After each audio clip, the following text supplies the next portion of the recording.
Hi friends, दोस्तों कई बार students ने मुझसे कहा है कि वो लेसन वाइज इंग्लिश को सीखना चाहते हैं, लेसन 1 से सीखना चाहते हैं कि इंग्लिश कैसे सीखी जाती है। दोस्तों मेरे चैनल पर एक प्लेलिस्ट है जिसका नाम है स्पोकन इंग्लिश लेसन्स। वो प्लेलिस्ट मैंने बनाई ही इसलिए कि जो लोग पहले लेसन से, फर्स्ट लेसन से सीखना चाहते हैं इंग्लिश को, वो उसको सीख सकें। तो दोस्तों उसमें आपको स्टेप बाय स्टेप इंग्लिश सीखने को मिलेगी। उसी कड़ी में दोस्तों आज जो हम लेसन करने जा रहे हैं वो है स्पोकन इंग्लिश लेसन 12 और हम आज कर रहे हैं पार्ट 1। अच्छा दोस्तों, आप में से जिन लोगों ने भी इसके पहले के लेसन्स नहीं देखे यानी लेसन 11 तक, अच्छा दोस्तों एक एक लेसन कई पार्ट्स में भी है तो वीडियोस ज़्यादा होंगे एक्चुअली। तो लेसन 11 तक अगर आपने नहीं देखा है तो मैं आपको यही सजेस्ट करूंगा कि पहले आपको वो सारे लेसन्स देखने चाहिए जिससे कि ये लेसन आपकी समझ में आसानी से आ जाए। नहीं, अगर आप थोड़ा ध्यान से देखेंगे तो ये लेसन भी आपकी समझ में आ जाएगा, कोई बहुत मुश्किल लेसन नहीं है ये। अच्छा दोस्तों, आपको एंड तक पूरे ध्यान से वीडियो को देखना है जिससे कि आप हर स्ट्रक्चर को ठीक से सीख सकें। और अगर पॉसिबल हो तो आपको एक नोटबुक और एक पेन भी लेके बैठना चाहिए, कुछ चीज़ें आप नोट डाउन भी कर सकते हैं। तो दोस्तों आज हम कर रहे हैं लेसन 12 पार्ट 1 और इसमें हम सीखेंगे टू हैव के स्ट्रक्चर्स। टू हैव का मीनिंग क्या होता है दोस्तों? जब भी हमारे पास कोई चीज़ होती है, कोई चीज़ है या नहीं है, किसी और के पास कोई चीज़ है या नहीं है, इसको बताने के लिए टू हैव का इस्तेमाल होता है कि I have a car, I do not have a car, इस प्रकार के सेंटेंसेस। लेकिन ये जो दो सेंटेंसेस मैंने बोले अभी, ये बहुत ही ऑर्डिनरी साधारण सेंटेंसेस हैं। आपको लगेगा कई बार कि ये सेंटेंसेस क्या है, ये तो मुझे आता ही है। नहीं दोस्तों, इतना आसान नहीं है। इसी स्ट्रक्चर की मदद से आप कमाल के सेंटेंसेस, टॉप क्लास की इंग्लिश भी बोल सकते हैं। ये भी हम सीखेंगे अभी थोड़ी देर में। तो हम एक एक करके समझते हैं कि क्या है। तो दोस्तों आज हम कर रहे हैं प्रेजेंट फॉर्म। प्रेजेंट यानी वर्तमान वाला फॉर्म। प्रेजेंट फॉर्म में हैव के दो रूप होते हैं, वो है हैव और हैज़। तो हम इन दोनों का इस्तेमाल आज करना सीखेंगे। अच्छा दोस्तों, आज जो हम सेंटेंसेस करने जा रहे हैं वो है असर्टिव सेंटेंसेस या स्टेटमेंट्स, यानी जब हमको बताना है कि मेरे पास कोई चीज़ है या मेरे पास कोई चीज़ नहीं है, ऐसे सेंटेंस हम सीखेंगे। तो ये जो हम बताते हैं किसी को, ये हम हाँ में भी बता सकते हैं, ना में भी बता सकते हैं। हाँ वाले जो सेंटेंसेस होते हैं उनको सकारात्मक वाक्य यानी कि अफर्मेटिव सेंटेंस कहते हैं। अफर्मेटिव सेंटेंस का मतलब है सकारात्मक वाक्य, हाँ वाले वाक्य। और जो नहीं वाले सेंटेंस हैं उनको नेगेटिव सेंटेंस कहेंगे यानी कि नकारात्मक वाक्य। तो दोस्तों पार्ट 1 में तो आज हम सीख रहे हैं स्टेटमेंट्स। इसका जो हम पार्ट 2 करेंगे उससे हम सीखेंगे क्वेश्चंस, कि अगर हमको पूछना हो क्या तुम्हारे पास कार है, ऐसे। आज हम बताने वाला कर रहे हैं कि मेरे पास एक कार है या मेरे पास कार नहीं है, सकारात्मक नकारात्मक दोनों ही वाक्य। तो दोस्तों हम आते हैं स्ट्रक्चर पर। तो अगर सेंटेंस हमारा अफर्मेटिव है, हाँ वाला सेंटेंस है, तो स्ट्रक्चर क्या होगा? तो स्ट्रक्चर होगा दोस्तों सब्जेक्ट प्लस हैव या हैज़। अब सब्जेक्ट के हिसाब से हैव या हैज़ का इस्तेमाल होता है। किस सब्जेक्ट के साथ हैव लगेगा, किसके साथ हैज़ लगेगा, वो मैं आपको थोड़ी देर में बताता हूँ। तो सब्जेक्ट प्लस हैव या has plus noun plus other words यानी दूसरे शब्द। तो दोस्तों थोड़ा सा स्ट्रक्चर को समझ लेते हैं कि स्ट्रक्चर में जो जो वर्ड्स लिखे हुए हैं इनकी क्या मीनिंग है। तो दोस्तों सबसे पहले तो सब्जेक्ट ही है। तो सब्जेक्ट क्या होता है? किसी भी सेंटेंस में उस सेंटेंस में जिस वर्ड के बारे में आप कुछ बता रहे हो, एक सेंटेंस का वो वर्ड जिसके बारे में उस सेंटेंस में बताया जा रहा हो, कुछ कहा जा रहा हो, वही सब्जेक्ट होता है। जैसे अगर मैं कहूँ मनीष मेरा दोस्त है, मनीष इज़ माय फ्रेंड, तो इस सेंटेंस में मैं मनीष के बारे में कह रहा हूँ, कुछ बता रहा हूँ कि वो मेरा दोस्त है, इसीलिए इसमें मनीष सब्जेक्ट है। या तो ऐसे सब्जेक्ट को समझ सकते हैं, नहीं तो जो काम करता हुआ दिखाई पड़े, मनीष क्रिकेट खेल रहा है, तो इसमें क्रिकेट खेलने का काम कौन कर रहा है? मनीष कर रहा है। तो ऐसे भी आप सब्जेक्ट को समझ सकते हैं। नहीं, अगर आपको ठीक से और भी अच्छी तरह से समझना है तो इसी प्लेलिस्ट में, लेसन्स वाली प्लेलिस्ट में, स्पोकन इंग्लिश लेसन्स वाली प्लेलिस्ट में सब्जेक्ट के ऊपर भी मेरा वीडियो है। इसलिए मैंने आपसे कहा कि आपको पहले लेसन से देखते हुए आना चाहिए। तो दोस्तों ये होता है सब्जेक्ट। किसी भी सेंटेंस का जो सबसे मेन वर्ड है, जो सबसे इंपॉर्टेंट वर्ड है, वही सब्जेक्ट होगा। उसका दोस्तों हैव या हैज़, इसका मतलब होता है अपने पास कुछ होना या रखना, मालिक होना किसी चीज़ का। उसके बाद दोस्तों नाउन दोस्तों दुनिया की कोई भी चीज़, दुनिया का कोई भी आदमी, दुनिया की कोई भी जगह, सब नाउन है। तो नाउन के भी बारे में अगर आप एक वीडियो देखना चाहते हैं तो उसी में प्लेलिस्ट में, स्पोकन इंग्लिश लेसन्स में पार्ट्स ऑफ स्पीच के ऊपर मेरे वीडियोज़ हैं, उनमें आपको नाउन के ऊपर भी वीडियो मिल जाएगा, तो आप वो देख के समझ सकते हैं। अदरवाइज नाउन को समझना आसान है। दुनिया का कोई भी आदमी, दुनिया की कोई भी चीज़, दुनिया की कोई भी जगह, सब नाउन है। जो कुछ भी आपको दिखाई दे रहा है सब नाउन है। उसके बाद दोस्तों अदर वर्ड्स का मतलब क्या हुआ दोस्तों? अदर वर्ड्स का मतलब ये हुआ कि अगर सेंटेंस में ज़रूरत है तो हम अदर वर्ड्स के नीचे वो वर्ड डाल देंगे। जैसे वहाँ पर हम किसी एडजेक्टिव का, विशेषण का इस्तेमाल कर सकते हैं, यहाँ पर हम किसी प्रेपोजिशन का इस्तेमाल कर सकते हैं, किसी एडवर्ब का इस्तेमाल कर सकते हैं, कोई प्रेपोजिशनल फ्रेज यानी ऐसा फ्रेज जिसमें प्रेपोजिशन हो उसका इस्तेमाल कर सकते हैं, कोई एडवर्बियल फ्रेज यानी ऐसा फ्रेज जिसमें एडवर्ब हो उसका इस्तेमाल कर सकते हैं। तो अदर वर्ड्स में अगर सेंटेंस में रिक्वायरमेंट है, ज़रूरत है, तभी हम अदर वर्ड्स के नीचे कुछ लिखेंगे, वरना उस जगह को हम छोड़ देंगे, खाली छोड़ देंगे। अच्छा दोस्तों, ये तो था अफर्मेटिव सेंटेंस, हाँ वाले सेंटेंस। अगर नेगेटिव सेंटेंस है, नहीं वाले सेंटेंस, तो क्या करना होता है दोस्तों? नेगेटिव सेंटेंस में नो या नॉट ऐड करना होता है। तो नेगेटिव सेंटेंस का स्ट्रक्चर होगा सब्जेक्ट प्लस डू या डज। डू या डज दोस्तों यहाँ स्ट्रक्चर में ही है, तो हम इसको रहने देंगे, हम इसको हटा नहीं सकते। तो सब्जेक्ट प्लस डू या does plus not plus have का इस्तेमाल होगा, plus noun plus other words का इस्तेमाल हमको करना है। अच्छा दोस्तों, यहाँ पर कुछ स्टूडेंट्स के मन में सवाल आ सकता है कि जब इसमें अफर्मेटिव में अगर हैज़ भी है तो नेगेटिव में खाली हैव क्यों है, हैज़ क्यों नहीं है? तो इसका जवाब ये है दोस्तों कि जैसे आप कई बार एक वर्ब में आप एस लगाते होंगे, जैसे ईट में एस लगाया तो ईट्स हो गया, ऐसे करते हैं हम। गो में ई एस लगाया तो गोज हो जाता है, डू में ई एस लगाते हो डज हो जाता है, तो हम एस या ई एस लगाते हैं वर्ब में। वैसे ही हैव जो है वो वर्ब का पहला फॉर्म होता है, इसी में एस लगा के हैज़ बनता है। तो हम वर्ब में एक ही बार एस लगा सकते हैं, तो यहाँ पर डू में ही ई एस लग गया डज, इसीलिए अब दोबारा हैव में एस नहीं लगेगा। यही कारण है कि डज के बाद हमेशा या डू के बाद भी हमेशा हैव का ही इस्तेमाल होता है। वैसे भी दोस्तों मैं आपको एक बात बताता हूँ जो आपको याद रखनी चाहिए, वो ये है कि किसी भी सेंटेंस में डू डज या डिड अगर आपको दिखाई पड़े तो उसके बाद आपको वर्ब का सिर्फ फर्स्ट फॉर्म ही यूज़ करना चाहिए, फर्स्ट फॉर्म जो बेस फॉर्म होता है। तो दोस्तों इसीलिए यहाँ पर हैव का ही इस्तेमाल हुआ है और नाउन प्लस अदर वर्ड्स है। तो ये दोस्तों हमारे स्ट्रक्चर्स हैं अफर्मेटिव एंड नेगेटिव सेंटेंस के। अब हम ये समझने की कोशिश करेंगे कि हमारा सब्जेक्ट कौन हो सकता है। तो मैं यहाँ पर आपको फिर से एक जानकारी दे दूँ जो मैंने पहले भी अपने कई वीडियोज़ में बताई है बात, कि किसी भी सेंटेंस में जो सब्जेक्ट होता है या ऑब्जेक्ट भी होता है, ये 99.9% ये नाउन्स या प्रोनाउंस ही होते हैं।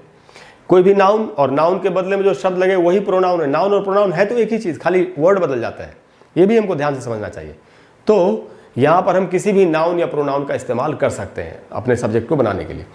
कुछ एक केसेस में सब्जेक्ट और ऑब्जेक्ट जो है वो इन्फिनेटिव विद टू और जेरेंड भी होते हैं, वो मैं आपको बाद में बताऊंगा जब उन लेसन्स की बारी जब आएगी, जब वो लेसन नंबर आने वाला होगा। हो सकता है वो लेसन 18, 20, 25 हो, तभी वो हम सीखेंगे। आज हमको बेसिक चीज़ सीखनी है, मेन चीज़ सीखनी है।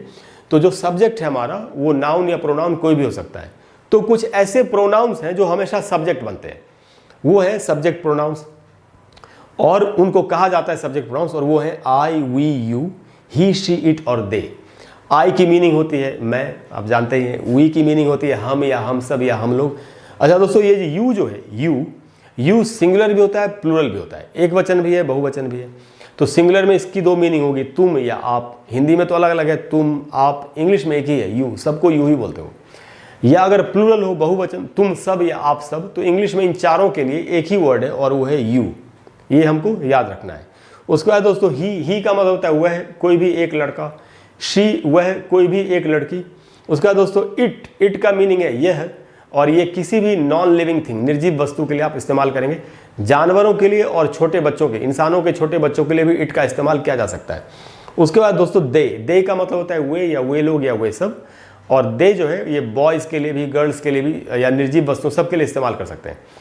मैं इसी में एक बात और जोड़ देता हूँ कि आई, वी और यू की जगह पर हम कभी भी किसी भी नाउन का इस्तेमाल नहीं कर सकते, लेकिन ही की जगह पर आप किसी नाउन का इस्तेमाल कर सकते हैं। यानी आप किसी लड़के का नाम लिख सकते हैं जैसे पंकज। शी की जगह पर आप किसी का नाम भी लिख सकते हैं जैसे ज्योति। इट की जगह पर आप किसी निर्जीव वस्तु का, नॉन लिविंग थिंग का नाम ले सकते हैं जैसे टेबल, चेयर, ये सभी हमारे सब्जेक्ट बन सकते हैं। और दे की जगह पर बॉयज़, गर्ल्स, चेयर्स, कोई भी जेंडर हो सकता है, मैस्कुलिन, फेमिनिन, न्यूटर, इनमें से किसी का भी वर्ड हम इस्तेमाल कर सकते हैं प्लूरल में। तो ये हमारे सब्जेक्ट है। अब हमको ये समझना चाहिए कि किसके साथ हैव लगेगा, किसके साथ हैज़ लगेगा। तो आई, वी और यू के साथ हैव का इस्तेमाल होगा अगर सेंटेंस अफर्मेटिव है तो।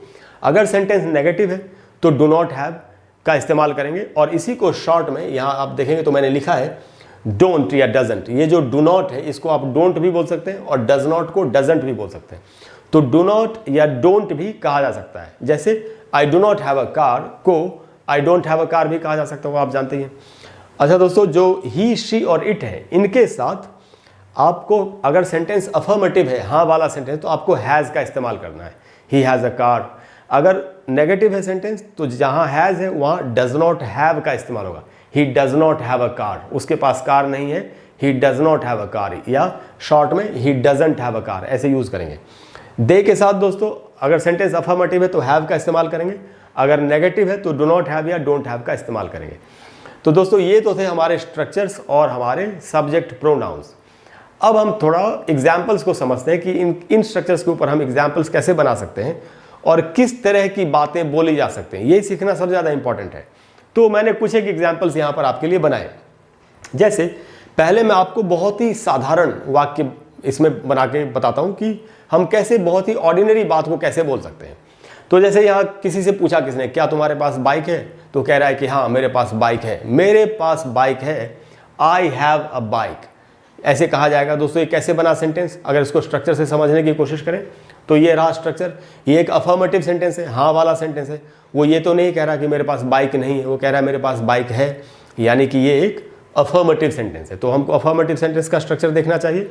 सब्जेक्ट आई है, आई के साथ हैव लगता है, यहाँ लिखा था मैंने, तो हम लिखेंगे I have a bike, bike noun है। ऐसे बना दोस्तों sentence, I have a bike, बहुत आसानी से बन गया सेंटेंस। ऐसे ही आप और भी चीज़ों के लिए कह सकते हैं। अगर आपके पास एक कार है तो आप कह सकते हैं आई हैव अ कार। आप कह रहे हैं मेरे पास पैसे हैं तो आप बोल सकते हैं आई हैव मनी। मेरे पास बड़ा मकान है, I have a big house. इस तरह के तमाम सेंटेंसेस आप बना सकते हैं आसानी से। अच्छा दोस्तों, अगर ये सेंटेंस नेगेटिव होगा, मेरे पास बाइक नहीं है, तो क्या करेंगे, नेगेटिव सेंटेंस के स्ट्रक्चर पर आएंगे। आई do not have a bike, यहाँ बनाया मैंने आई do not have a bike. Short में बोलना हो तो आप बोल सकते हैं आई डोंट हैव अ बाइक। अच्छा दोस्तों, ये बहुत ही बेसिक सेंटेंसेस है। दो और बेसिक सेंटेंसेस करते हैं। जैसे अब किसी और के लिए कहा जा रहा है, इस बार मान लेते हैं मैं सब्जेक्ट आई नहीं, मैं ही बनाऊंगा, तो ही के साथ मुझे हैज़ का इस्तेमाल करना है अगर सेंटेंस पॉजिटिव है तो जैसे कहा जा रहा है, किसी के लिए कोई बता रहा है उसके पास तो बहुत पैसे हैं, ही हैज़, उसके पास है, he has a lot of money. Money इसमें नाउन है, अ लॉट ऑफ का मीनिंग है बहुत ज़्यादा, he has a lot of money, हमारा सेंटेंस बन गया। अगर इसी का नेगेटिव बनाना होता तो हम क्या बोलते, he does not have a lot of money, उसके पास बहुत ज़्यादा पैसे नहीं है। दूसरा एग्जाम्पल है दोस्तों नेगेटिव सेंटेंस का, किसी लड़की के लिए कहा जा रहा है कि उसके पास टाइम नहीं है, वो नहीं आ सकती या वो फ़ोन नहीं करेगी तुमको, उसके पास टाइम नहीं है, उसके पास टाइम नहीं है। She does not have time, ऐसे कैसे बना दोस्तों sentence, she does not have time. Time इसमें नाउन है तो नाउन को यूज़ कर लिया हमने। अगर आप इसको शॉर्ट में बोलना चाहें, शी डजंट हैव टाइम, ऐसे बोलेंगे। दोस्तों ये 4 सेंटेंसेस बहुत ही बेसिक सेंटेंसेस थे। अच्छा, इन्हीं के ऊपर आधारित आप दूसरे सेंटेंसेस बना सकते हैं। ही की जगह पर आप नाम भी लिख सकते हैं। मान लेते हैं आप पंकज के बारे में बता रहे हैं कि पंकज के पास बहुत पैसे हैं, तो आप बोलेंगे Pankaj has a lot of money. He की जगह पर नाम लग सकता है, यहाँ शी की जगह पर नाम लिख सकते हैं, भाई उसके पास टाइम नहीं है, आप नाम लेके बोल सकते हैं ज्योति के पास टाइम नहीं है, तो आप शी की जगह पर ज्योति लगा देंगे, ज्योति डज नॉट हैव टाइम। बहुत ही आसान है। ये थे दोस्तों बेसिक सेंटेंसेस। अब हम सीखते हैं थोड़ा कि अगर थोड़ा अच्छे लेवल के सेंटेंसेस बनाने हो तो हम इसी स्ट्रक्चर को यूज़ करके कैसे बना सकते हैं। तो कुछ एक एग्जाम्पल्स हैं। जैसे कोई मकान है, उसमें 5 कमरे हैं, इस बात को हम इस स्ट्रक्चर को यूज़ करके कह सकते हैं। कैसे, दिस हाउस, इसमें दोस्तों हाउस सब्जेक्ट है जो इट की जगह पर इस्तेमाल हुआ है। इट निर्जीव वस्तुओं के लिए इस्तेमाल होता है, हाउस एक निर्जीव वस्तु है। दिस तो उसका एडजेक्टिव है, विशेषण है जो बता रहा है कि ये वाला दिस हाउस, ये हमारा सब्जेक्ट हो गया। इट के साथ हैज़ लगता है तो हाउस के साथ हैज़ लगेगा। दिस हाउस हैज़ 5 रूम्स, इसमें 5 रूम्स जो है वो नाउन हो गया, तो दिस हाउस हैज़ 5 रूम्स, इस मकान में 5 कमरे हैं। अगर ये इस मकान में 5 कमरे हैं, इसका अगर नेगेटिव बनाना होता, इस मकान में 5 कमरे नहीं है, तो हम बोलते this house does not have 5 rooms. कितना आसान है। अच्छा दोस्तों, इसी बात को, इस मकान में 5 कमरे हैं, दिस हाउस हैज़ 5 रूम्स, इसी बात को आप एक दूसरे स्ट्रक्चर में भी कह सकते हैं। अगर आपने इसके पहले के लेसन्स देखे हैं तो इसके बिल्कुल पहले के लेसन मैंने इंट्रोडक्टरी देयर का स्ट्रक्चर बताया है कि जो देयर से कैसे बनते हैं सेंटेंसेस। तो इसी बात को ऐसे भी कहा जा सकता है, there are 5 rooms in this house, ऐसे भी बोल सकते हैं आप दोस्तों। अच्छा दोस्तों, इससे क्या साबित होता है कि अगर आपको एक बार स्ट्रक्चर्स की समझ हो जाए, आपको तरह तरह के स्ट्रक्चर्स अगर आ जाए, सीख लें आप, तो आपके लिए इंग्लिश बोलना कितना आसान हो जाएगा। आप एक ही बात को इंग्लिश में 4, 5, 6 तरीकों से कह सकते हैं। कहते हैं ना उंगलियों पर नचाने वाली बात, तो इंग्लिश को उंगलियों पर नचाया जा सकता है, लेकिन पहले उसके लिए बहुत ज़्यादा पढ़ना पड़ेगा, बहुत मेहनत करनी पड़ेगी। अच्छा दोस्तों, और अलग प्रकार के सेंटेंसेस कैसे बन सकते हैं। जैसे यहाँ कहा जा रहा है कि इंडिया में 29 राज्य हैं, अगर ऐसा कहा जा रहा हो या किसी को कहना हो तो इंडिया इट की जगह पर इस्तेमाल होगा। इट के साथ हैज़ लगता है इसलिए हम इंडिया के साथ हैज़ लगाएंगे। इंडिया हमारा सब्जेक्ट है। India has 29 states. स्टेट्स इसमें नाउन है तो हमने नाउन का इस्तेमाल कर लिया। India has 29 states. मान लेते कोई ऐसा फ़ोन है जिसमें 3 कैमराज है। ये बात आप किसी को बता रहे हैं। फ़ोन के लिए आप प्रोनाउन इट का इस्तेमाल कर लेंगे। फ़ोन एक निर्जीव वस्तु, उसके लिए इट का इस्तेमाल होगा। इट के साथ हैज़ लगता है तो हमने कहा इट हैज़ 3 कैमराज। इसमें 3 कैमरा है। आप चाहें तो इट की जगह पर फोन वर्ड भी यूज़ कर सकते हैं। उसको फोन नाउन है, उसको भी सब्जेक्ट बना सकते हैं। The phone has 3 cameras. तो आप देख रहे हैं कितना आसान है। आपको बस थोड़ी सी प्रैक्टिस करने की ज़रूरत है। उसके बाद दोस्तों अब एक अलग ही प्रकार का सेंटेंस बनाया है। जैसे न्यूयॉर्क इतना बड़ा शहर है अमेरिका का, सब लोग वहाँ जाना चाहते हैं, बहुत खूबसूरत जगह है। तो किसी ने कहा, न्यूयॉर्क के बारे में कोई बता रहा है कि न्यूयॉर्क में बहुत से आकर्षण के केंद्र हैं, यानी कि आकर्षण के केंद्र जहाँ लोग जाना चाहते हैं, देखना चाहते हैं, अरे ये कैसी जगह है खूबसूरत। अगर यही बात बोलनी हो तो न्यूयॉर्क इसमें हमारा सब्जेक्ट हो जाएगा, इट की जगह पर इस्तेमाल होगा। New York has many attractions. यहाँ पर अट्रैक्शन जो है वो नाउन है। अट्रैक्शन नाउन होता है जिसका मीनिंग होता है आकर्षण। तो न्यूयॉर्क हैज़ मैनी अट्रैक्शंस। ऐसे सेंटेंसेस भी हम बना सकते हैं। जैसे हम बोल सकते हैं कि सरकार के पास बहुत सारी नौकरियां हैं तो हम बोल सकते हैं the government has many jobs. अलग अलग प्रकार। अब बस आपको थोड़ा सोचना है। अब क्रिएटिव बन के सोचना चाहिए, अलग अलग बातें सोचनी चाहिए और उनको इन स्ट्रक्चर्स के ऊपर बनाने की कोशिश करनी चाहिए। आप दुनिया का कोई भी सेंटेंस बना सकते हैं। उसके बाद दोस्तों एक दूसरे प्रकार का सेंटेंस लिखा है मैंने। इसे अभी हम एक नई चीज़ सीखेंगे। यहाँ पर यहाँ कहा जा रहा है the police have no evidence. Evidence का मतलब होता है सबूत। तो कोई कह रहा है कि पुलिस के पास कोई सबूत ही नहीं है। अच्छा दोस्तों, इसमें 2 चीज़ें सीखने के लिए। पुलिस जो वर्ड है सीखने के लिए तो बहुत कुछ है, लेकिन फिलहाल मैं 2 बातें बताता हूँ आपको कि पुलिस वर्ड जो है इसको हमेशा प्लूरल की तरह यूज़ करेंगे। पुलिस इज नहीं यूज़ करना है, पुलिस आर यूज़ करना है। तो ये दे की जगह पर इस्तेमाल किया। इसमें पुलिस ही सब्जेक्ट है तो दे के साथ हैव लगता है, इसलिए मैंने पुलिस के साथ हैव लगाया। एविडेंस का मतलब है सबूत। अच्छा दोस्तों, अगर आप ध्यान से देखें तो ये है तो नेगेटिव सेंटेंस, लेकिन मैंने इसको इस स्ट्रक्चर में नहीं बनाया। मैंने इसको ऐसे नहीं बनाया the police do not have evidence, ऐसे मैंने नहीं बनाया। मैंने क्या लिखा है the police have no evidence. इसमें मैंने सिर्फ नो का इस्तेमाल किया। ये कैसे हुआ? तो दोस्तों इस स्ट्रक्चर में जो नेगेटिव सेंटेंस होते हैं उनका एक और भी स्ट्रक्चर होता है, वो भी आपको बता तो मैंने लिख रखा है यहाँ पे आपके लिए। तो ये वो कैसे होगा? सब्जेक्ट प्लस हैव या हैज़ प्लस सिर्फ नो लिखेंगे। इसमें डू नॉट या डज नॉट हैव नहीं लिखना है। सब्जेक्ट प्लस हैव या has plus no plus noun plus other words. तो ऐसे भी आप बना सकते हैं। तो मैंने इस वाले स्ट्रक्चर का इस्तेमाल करके इसको बनाया है the police have no evidence. अगर आप इस स्ट्रक्चर को और थोड़ा अच्छे समझना चाहते हैं तो अगर यहाँ कोई कह रहा है I have a bike, I do not have a bike, तो नेगेटिव सेंटेंस की बात चल रही है तो वो कह सकता है आई हैव नो बाइक। अगर कोई कहे आई डू नॉट हैव मनी तो वो कह सकता है आई हैव नो मनी। ऐसे भी बोल सकते हैं आप। तो ये सारे स्ट्रक्चर्स हमको पता रहने चाहिए जिससे कि हम इंग्लिश में एक ही बात को कई कई तरीकों से कह सकें। थोड़ी सी हिम्मत रखनी चाहिए, थोड़ी मेहनत करनी चाहिए।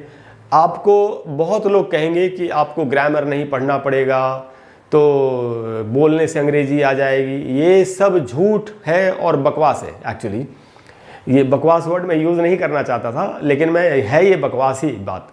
क्योंकि दोस्तों लोग आपको कहेंगे कि इंग्लिश बोलते बोलते आ जाएगी आपको, जैसे हिंदी बोलते बोलते आ गई।